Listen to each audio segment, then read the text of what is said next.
fine. How are you? And as I said before, I'm just interviewing about the cheating program at school. Can you tell me some of your experience about this? Well, I'm teaching for 15 years now, and I'm in a situation where I've lost some students cheating. Oh my god! My phone! My recording! My interview! It won't turn on! Oh no! Oh my god, the interview! I think I'll write with my memory. What else did we talk about? Oh yeah!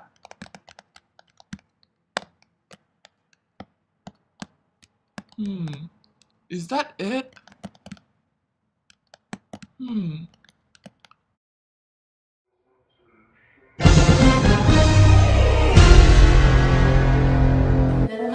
The clip we just saw now is a student interviewing a teacher outside the school. We can see that he failed to take notes or record the interview, and he's doing the paper just by his memory. We have guests here in the studio to talk about media ethics regarding this issue.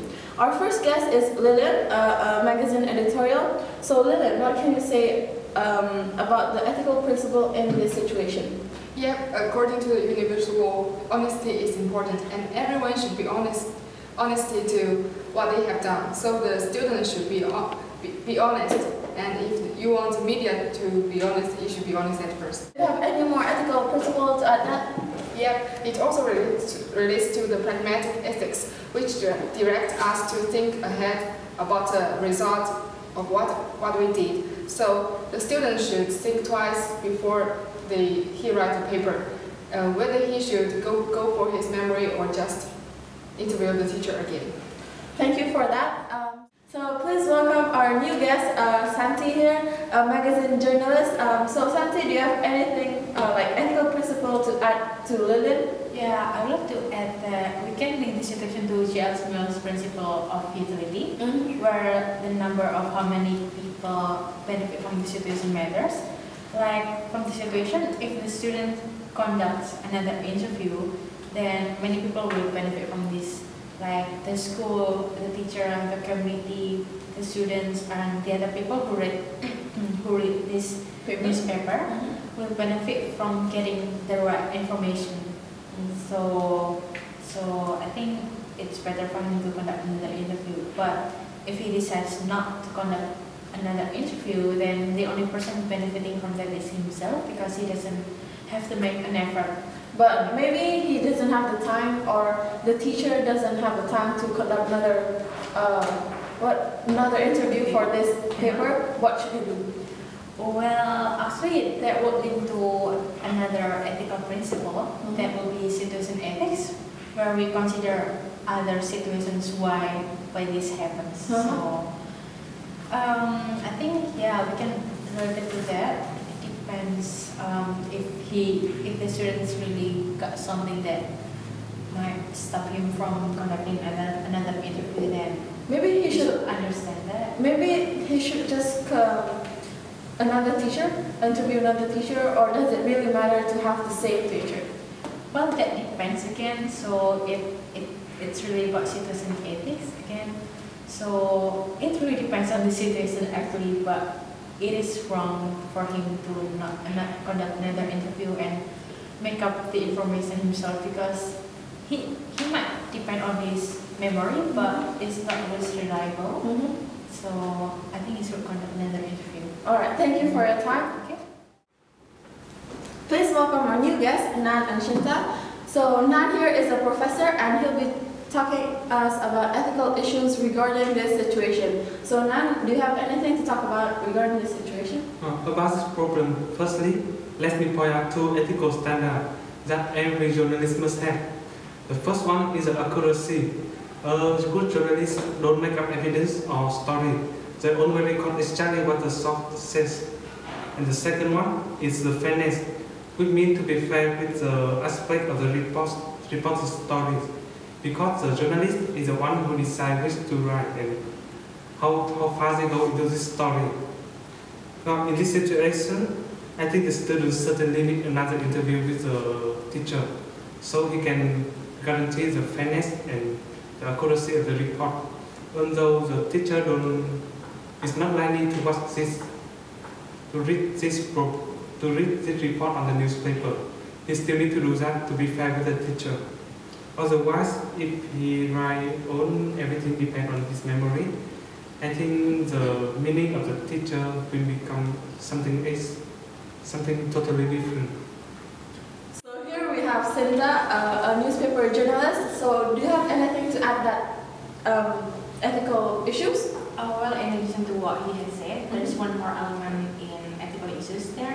I think if it is about the conflict of interest there, if the student decides not to conduct another interview and makes some information on his own, we should also question why does he do that?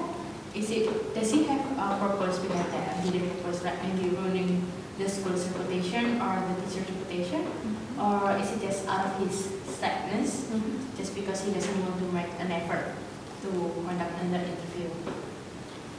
But I think it also involves public relations. Public relations, yes. Yeah. I think similar to what I've just said, it's about reputation. Because if the student doesn't conduct another interview and look up the information on his own, then there will be, like what you say, inaccuracy there, and it might have misleading information, and it will affect the school's reputation to other people, to the community. So it has very broad effect. All right. Thank you for your time. So our next guest in our studio here, we have Fasha. So please welcome our new guest, Fasha, a journalism expert. She'll talk about the code of ethics regarding this situation. So Fasha, what do you think about the code of ethics amongst the journalists and media? Yeah, I think group of professional and media organizations have adopted more than concrete codes of ethics. According to Hutchins Commission, the responsibilities in journalism have been influential among journalists, or even serve as a model for other media professions. And what do you think about this idea of fundamental? First, professional journalists has an obligation to society to use their power or even their freedoms. Second, welfare of the society is paramount. It's more important than individual careers. How about the guidelines that the Commission has been listed down for the press? Okay, first of all, it's important to think about the accuracy news and separate it from opinion. Next, serve as a forum for the exchange of comment or critique.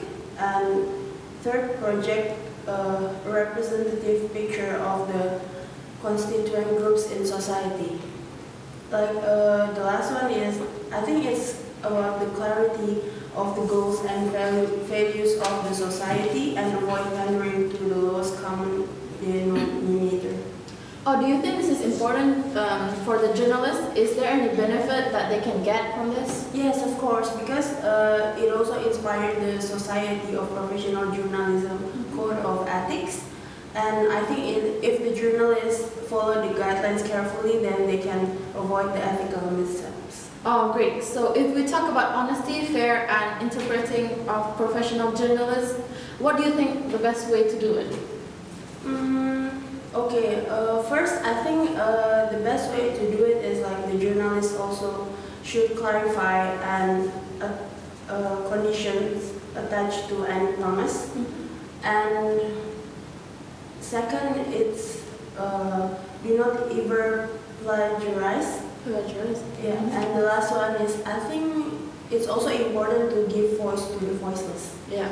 Do you think there are any recommendation for professional journalists to minimize this harm? Yeah, I think it will be better for the journalists to show a good taste, and to pursue of the news is not a license for arrogance.